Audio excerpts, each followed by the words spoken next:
Welcome, everybody. My name's Chris Neto. I am here to make you and Joe laugh, apparently, because this is what we do. Let me give you a little background on why I'm here and why I'm joined by Joe Dunbar. First off, thank you to AVNation and to Tim Albright for allowing us to use this platform to kind of air out our grievances. But this, I guess we can call the, and I guess the producer will add this as kind of like a little graphic at the bottom, but let's go with the AVNation special conference room cage match. That work? I think that works. So the background behind this. About a week or two ago, I appeared on AVNation. You can see which one it is by checking out the link below this. Seeing what this argument kind of started as. Joe Dunbar, who is a friend and also a writer and a very famous, I guess, Minnesotan now, formerly of Nevada fame, but now a very famous author, writer, speaker, and all-around knowing of everything kind of guy from AV, wrote a very good article regarding conference room designs and keeping it simple and some of the main points that are absolutely necessary when you design the space.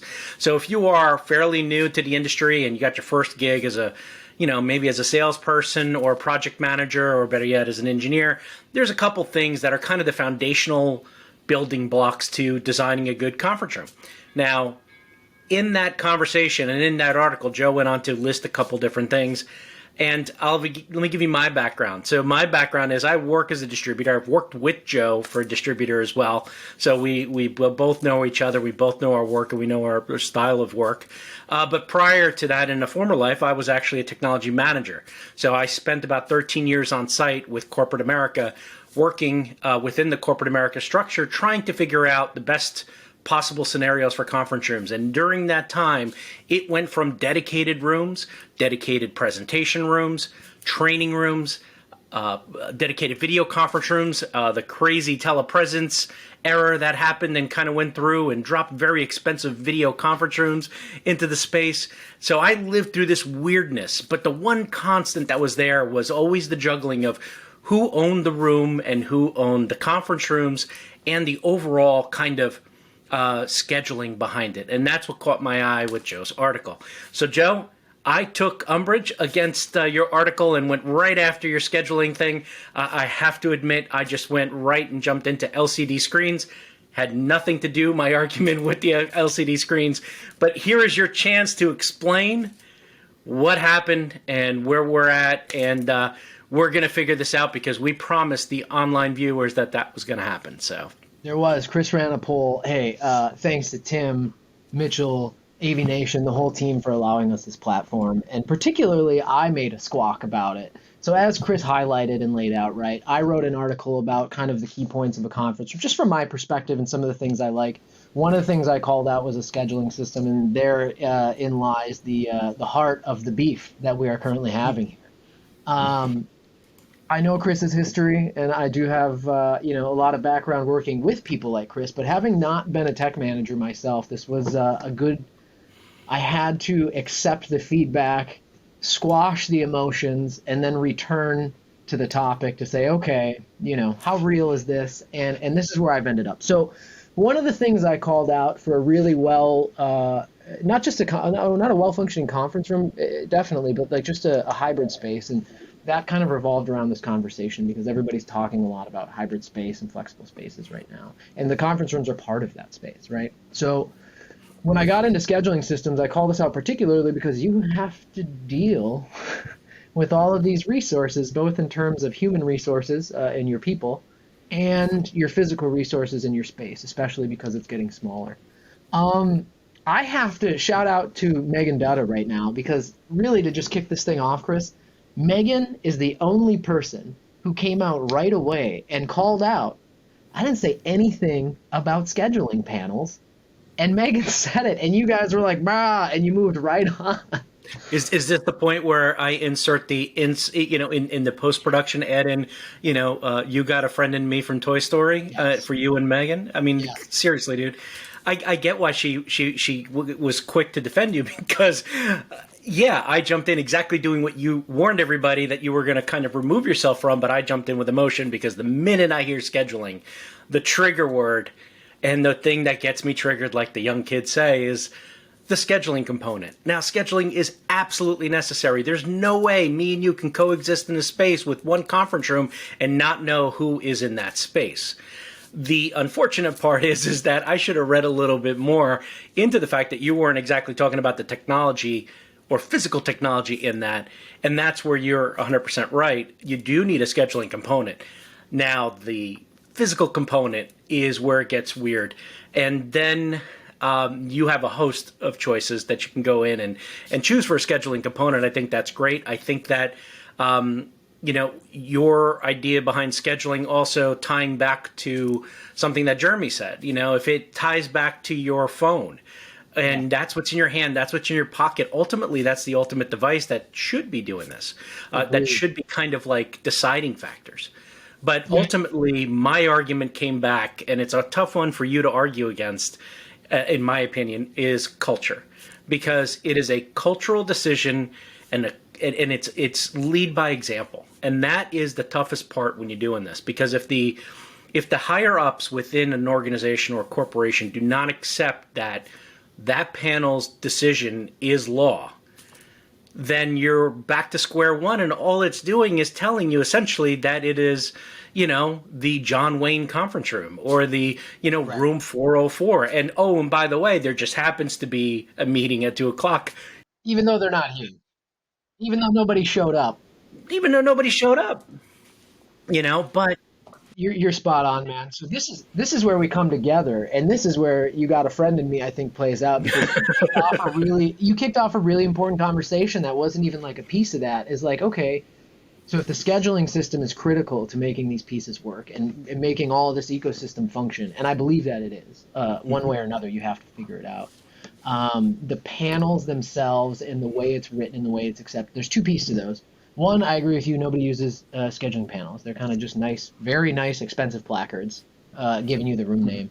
And two, you're right. Culture is everything. And that comes down to our integration partners really talking with their customers and understanding that, like, when they deploy systems in a solution and create standards and do all sorts of these things to help them with their communication, that there's a component to it that a lot of people are just not talking about, where it's like you need to involve the communications team from your customer, and they're not a stakeholder in this room per se. They're not in this conversation at all, but they need to be, because that's how the channel to determine how we're going to behave in a communications platform goes forward. I'm a big fan. I used to sell a solution. I'm not going to name it here. You can certainly DM me, and I'll give you the name of the one that I use. But there's a bunch on the market, and I don't want to turn this into an advertisement, but there's solutions out there that basically, using advanced room sensors and software, can manage all of this stuff for you, and then I think it lives on the phone. I agree. Like, that's kind of my thing, because that's my phone, my tablet, my company computer. Like, it's accessible there. And I think that's kind of the key to deploying a good system. If you have 50 desks, and they're all kind of come and go desks that may have a keyboard, a monitor, and a mouse, but somebody sits down at 9 and they leave at 5, and the person who sits there at 9 the next day or whatever is not the same person, right? These sensors and these systems can manage the room and cut it up into those chunks and say, we've got a big room with this many desks, and it can monitor in real time anonymously. And it can do the same thing for your conference rooms. It can tell you not just when it's in use or things like that, but something, Chris, that you and I have talked a lot about, and I'd love to hear you expand on just from a tech manager's perspective, is the analytics of what's going on in the room. So you can know and learn 10 people booked 10 conference rooms this week, and there should have been 50 people total, 10 meetings, 10 people, whatever. But only 5 showed up to this meeting, and it was in this huge space. But in this other room, there was 12 people that showed up, and it was a tiny little space. And then you can use that to really kind of improve upon your facility. So in my world, that's what I see as like the scenario. Whether or not you have panels out on the door is up to you and how badly you wanna spend some cash, I guess. I don't know. I'd love to hear your thoughts.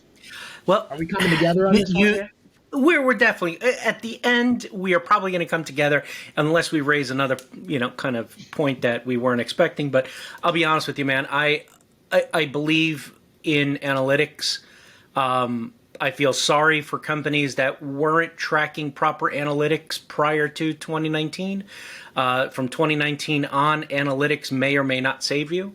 But here's the problem with analytics. All the data that you had prior to 2020 may not be worth a grain of salt right now. Simply because the mindset of how everything is going to change is going to change, right?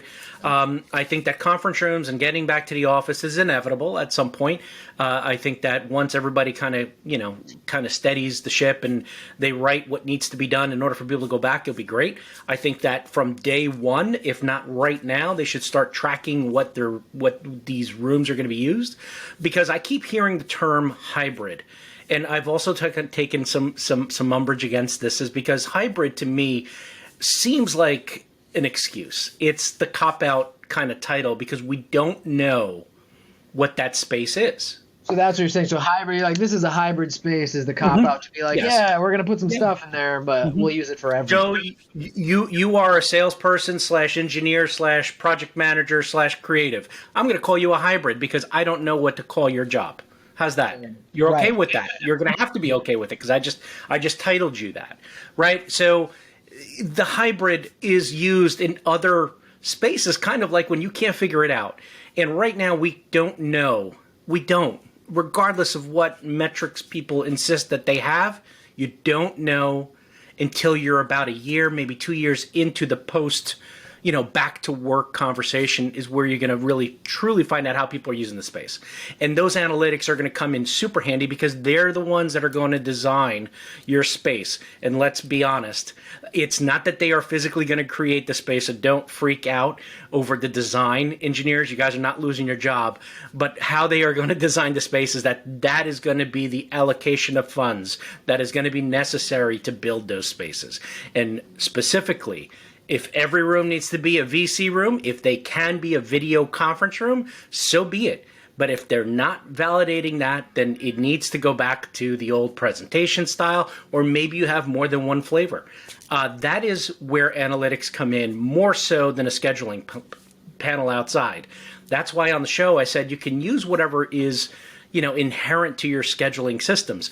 But that's saying that every room is a video conference room. So there I was wrong, and I have to explain I am wrong for doing that. Now, I've seen corporations actually say, I'm just going to go ahead and make everything a video conference room, and if you use it, great. If you don't, the equipment's there, and we don't have to worry about, I got a video conference room on the second floor, and it's occupied. That means I got to go to the next building. In some places, you have campuses. So, they just flattened everything and just said, we're just going to do installed. And things are getting a lot easier with soft codecs and more affordable, obviously, for you to just convert every room into that kind of space. But I think the size and the people and the purposes are the ones that are now going to be in question, because what we knew as a two-person huddle space is not big enough for two people anymore if we're going to add social distancing and space for that kind of meeting spaces. And that was a very long answer, but go ahead, Joe. No, I love it. I love it. So we are kind of coming together here. I agree with you on the analytics thing. I think the only real clash on this that we have left is the scheduling panel, and I don't need to die on that hill. I can join you guys in saying that I don't personally love them. But so this you raise, and I'm not going to die on that hill. I've died on a lot of hills, right? It doesn't need to be that one. One thing in particular, Chris, that you brought up that makes me really want to expand on, you said who owns the room. And when I was selling and working with customers and selling these systems, this was right early on in COVID. And when we sold these systems, here's all the functionality that we see with it. All the customers cared about was it keep everybody 6 feet apart. And it was it can do that too, because it can track the spaces through. But when we were selling this stuff, I thought a lot about who owns the room, because this is technology that I was pitching to the building, the whoever owns the facilities. Building and facilities. It's not the individual companies. And basically I think as an industry, and I think this is where I would love to hear your thoughts, and I think we need to get the AV tweeps and everybody kind of back in on this to see what they think, because absolutely. Now we're changing, I don't want to say changing, we're adding a new customer to the mix, but the skill set and the things that you do to support facilities and an entire building and the management of that entire building, you're now into building automation. This is not a scheduling system for your company and there's a couple of panels on the wall. These are sensors in every hallway and room that help the building know how to behave and react, not only in terms of scheduling resources, but Dude, dealing all sorts of that things. get turns into a hot potato inside, inside in-house meetings, which I've been present at, where, they would bring me the AV person, right? IT would be there because there was always an IT component or a networking component that was necessary. Facilities management would be there, right? Building services. They're building the room. Who has who owns, not the conference room, who owns the budget?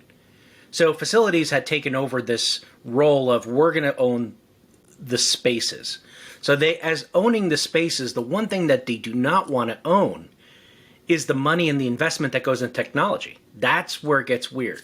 And the integration back into the building stuff, where you're saying, yes, this is now holistically or kind of just all meshed in together into the heart of the building, right?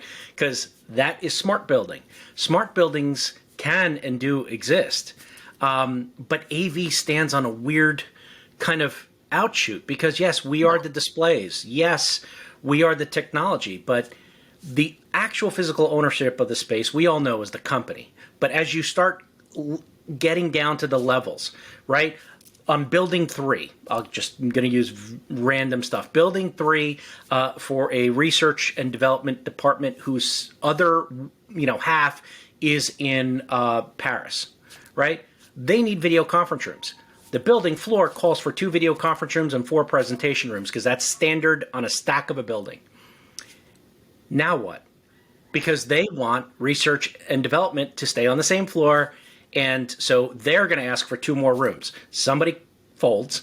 Now they get 4 conference rooms. They're only there for, say, 6 months before they restack the buildings again and moved R&D to more of a laboratory, like a laboratory environment.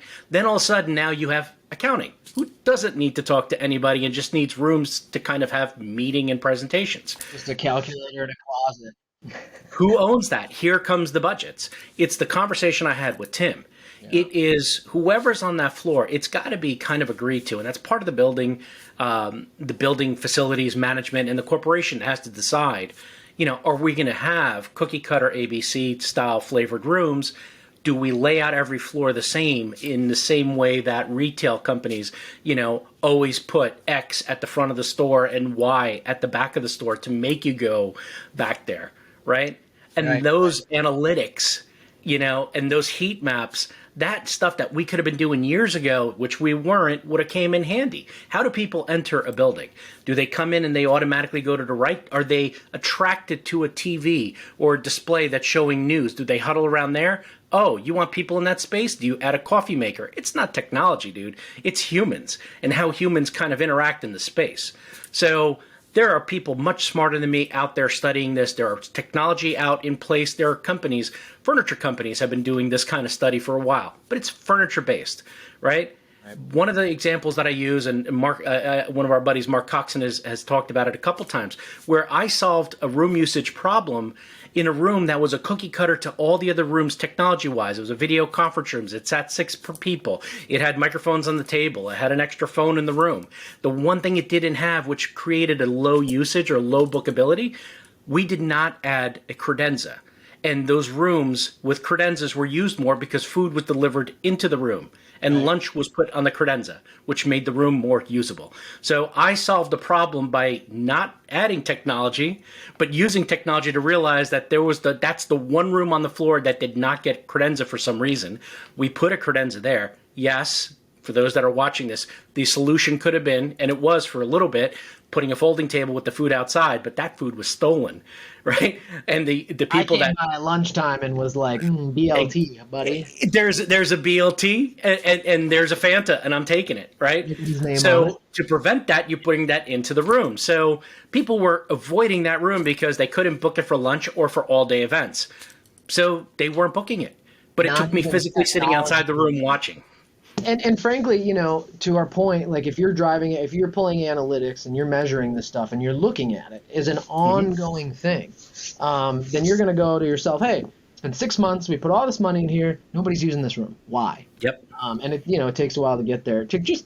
There's so much that we kind of recapped and went over. Go ahead. You got something? You don't want to be that guy, dude. You don't want to be the guy who just spent No. hundreds of thousands of dollars on technology to improve the experience, which you think is improving the experience, and then the rooms sit there empty and not used. And that is a major fear as a technology manager. And if I'm, as a technology manager at that time, if I'm not feeling it, I'm going back to the people that designed the space or the installers that installed the space and said, we have to figure out why this isn't working. Yeah. Right? Whether it was, and I have to admit, I mean, I'm a veteran of AV integration for 20 plus years, man.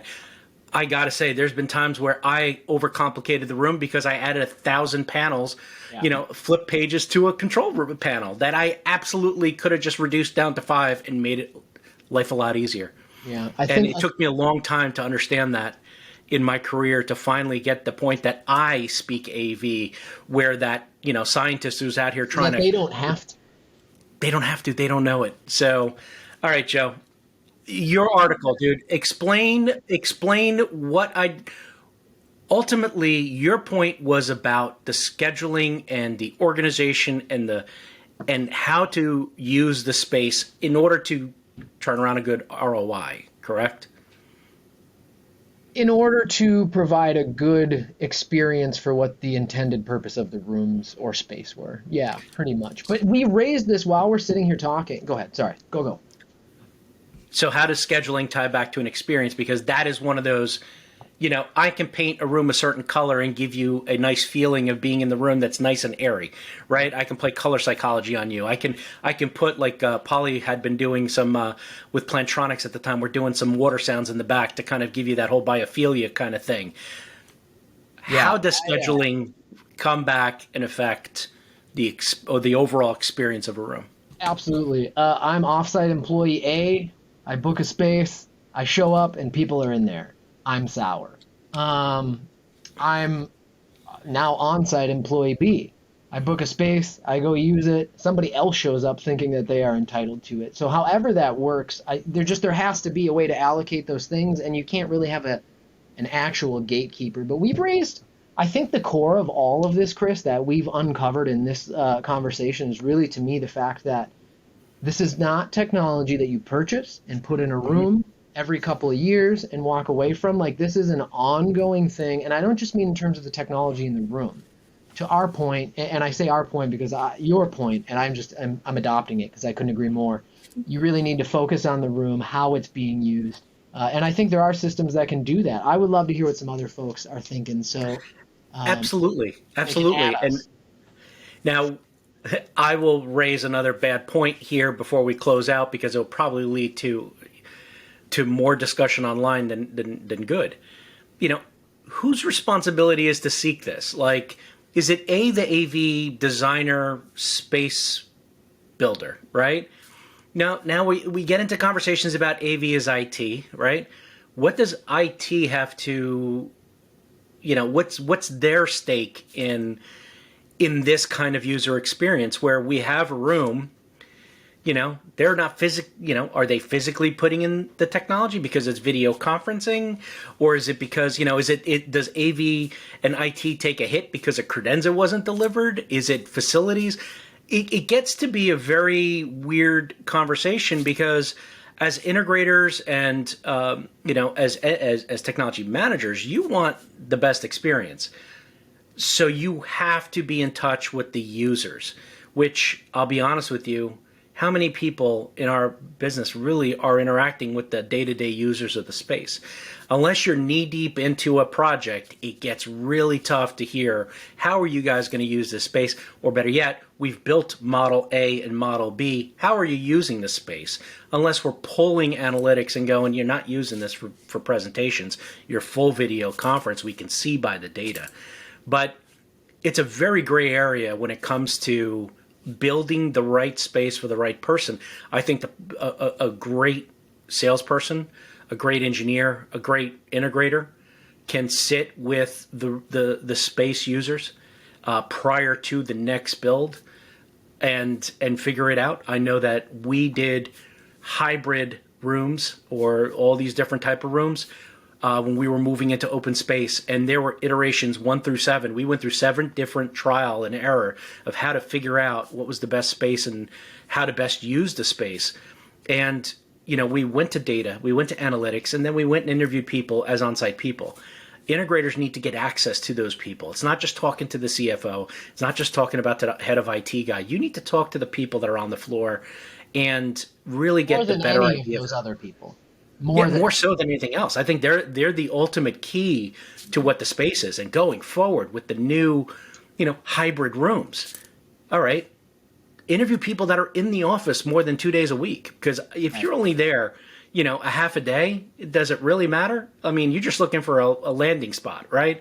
But if you're going to be in there and you are truly a hybrid worker where you have to be there 3-4 days a week, and maybe on the other day you flex and you go do something else, or you're on the road, how do you want that space? Is that space permanent? Is it a completely integrated, full-blown AV space, or is it a table with a speakerphone and a great display, right?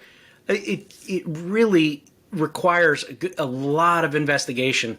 We talk a lot about data scientists. Those guys are going to be, or those people are going to be actually looking at how the spaces are used from an analytical perspective. But you need people, right? You need people that are going to go in there and kind of almost do the investigative journalist, sit down with the users, find out how they're using that space. Because I'll be honest with you, man, sometimes the best spaces are just a big table with a lot of plugs that I can charge things, and the ability to just display, my screen on a display. I was gonna say, I used to actually in an office, like I had a proper office, and I down here in Bloomington, and I used to go sit in the conference room and work out of there because it was just big and spacious. That was the only reason. I had a lot of table space, and it was big, so just room to think. Kind of neither here nor there. I like a lot of the stuff. I feel like I want to know, what are the integrators? Are y'all integrators? Are you having these conversations with your customers? If you are, what do they look like? What kind of conversations you're having? What kind of key things are you talking about? Because we know wholeheartedly that this is not just about, a camera and a microphone and some speakers and a TV. Like we're far beyond that at this point. So I think you're right. All those conversations need to be had. So are y'all having them? And if so, what are they saying? Well, that will kind of wrap up our conference room cage match. It wasn't that bloody, and it wasn't that much of a bashing battle left and right, but we did get to the point of what we're getting at, is that it's not necessarily an answer for technology. Technology is a part of the solution, but it's not the solution maker. And we've had endless conversations about just throwing technology at something to kind of fix it, and that doesn't work. So in this case, the design of the space and adding a scheduling component is absolutely necessary. How you address that as an integrator is the intriguing part, because does it require a panel, or does it require just living off in the cloud and people respecting that? If you train the people correctly, if you work with them and listen to how they adopt certain things, I think it's easily solved by finding out, what email do you use? How do you use that, right? How busy? Show me your schedule of your daily schedule. And you can see if they are booked in conference rooms, if they're using the conference rooms as resources in Outlook, for example. Are they booked in conference rooms around the campus? Work with that. Don't try to create. That's the hardest part, is trying to invent something new and force feeding it. I think that's probably one of the hardest things. So, Joe, to wrap this up, man, give me your final thoughts. It's your article. It's me unjustly putting you in the hot seat a couple weeks ago. I think I got an understanding of where you were at. It was not. I apologize. I apologized online. I'm going to do it again. I apologize for making it a tech issue for any company who makes LCD panels that sit outside a room. I apologize to you guys too. I'm sure there's a great use and purpose to it. I would love to see more dual purpose stuff of that. If it's not being used for just telling me the name and date and who's in that room, maybe I can be doing some digital signage and advertising that we have the turkey dinner special at the cafeteria, and happy birthday to John, and so on and so forth. So, let's figure this out. Let's work on it. I don't have any hate for the technology that goes into the space. It's just, it was more of a cultural anger, because I tried and it didn't work, and then I tried again, and it's a very, very hard explanation when somebody demanded that you put these panels in and then nobody uses them, and then by default you get the blame. right? I could have told you that these panels weren't going to do it, but you needed to do the adoption on the cultural side of the business from the top down. So, Joe, your final thoughts. Oh, I mean, I appreciate the platform. I have no problem with scheduling panels, and I actually love them because I'm just a little bit of a nerd in that sense. But I do. Chris is correct. I do think cultural adoption at a lot of companies and places where these are used is slim to none, unfortunately. So I'd really love to hear what all our integration partners and all the other AV tweeps kind of think about it. And so, if scheduling panels aren't the tool, then what is? What is? I have one that I in mind, and I would love to hear some other ones. So that's where it's at. I think there's going to be a follow-up article coming. There you go. That's the best way to handle it.